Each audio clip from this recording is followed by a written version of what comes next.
natin. Pang matandang fairy tale pa rin. Let's go! At si Lamech ay nag-asawa ng dalawa. Ang pangalan ng isa ay Ada, at ang pangalan ng ikalawa ay Zila. Polygamy. Nasasaad na si Lamech ay apo sa tuhod ni Cain na kumuha ng dalawang asawa, si Ada at Zila. Ito ang unang pagbanggit ng polygamy sa Biblia. Kung susuriin ang banal na aklat, sagana sa mga ganitong kultura ang mga relihiyong Abrahamiko. Sa Judaismo, ang poligamya ay sinasagawa ng mga patriarkal tulad ni Abraham, Jacob, David at Solomon. Sa relihiyong Rabbinic Judaism at Ashkenazi Jew, nagsasagawa pa rin ng ganito. Mahilig din sila sa inbreeding at incest.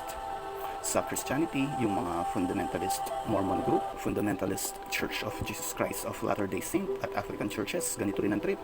Sa Islam, parehong Sunni at Shia, yan yung parehong mainstream ng Islam. Pinahihintulutan hanggang 4 na asawa, more common in some countries.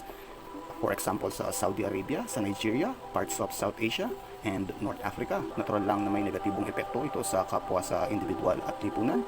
Mga social psychological effects, hindi malayong magresulta sa emotional at psychological na stress, lalo na sa parte ng babae. Pangkaraniwan ang selos at tunggalian sa mga kapwa mag-asawa.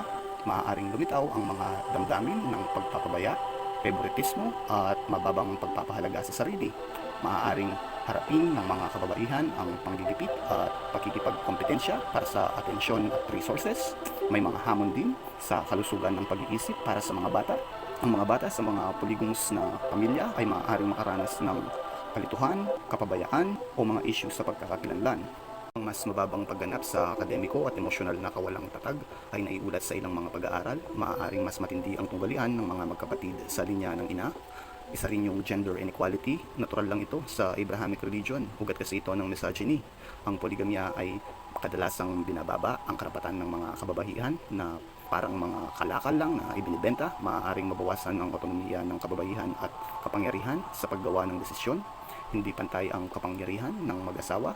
Ang mga asawang lalaki ay karaniwang may higit na kontrol sa pagsasama ng mag-asawa. Kadalasan wala itong pantay na pananagutan. Mayroon din itong economic and household effects sa pagsuporta sa maraming asawa at mga anak ay maaaring magresulta ng mas mahirap na pagkukunang pinansyal. Sa mahihirap na komunidad, maaari itong humantong sa kahirapan, kakulangan sa nutrisyon o kakulangan sa edukasyon para sa mga bata. Isa rin ang resources conflict. Maaaring makaranas ng mga hindi pagkakaunawaan ang mga pamilyang may maraming asawa sa mga pamana, lupa o karapatan sa ari-arian. Hindi rin may iwasan ang religious and cultural tension salungat sa makabagong pamantayan. Maaaring makasalungat ang poligamiya sa mga kontemporaryong halaga sa paligid ng pagkakapantay-pantay, pagpapahayag at karapatan ng individual. Ganoon pa man, masasabi kong nasa mga tao pa rin ang desisyon kung sang-ayon sila sa ganitong setup ng pamumuhay. Sila ang bahala, buhay nila yan, di ba? Basta mahalin at alagaan ng mabuti ang kanilang mga anak. Peace out!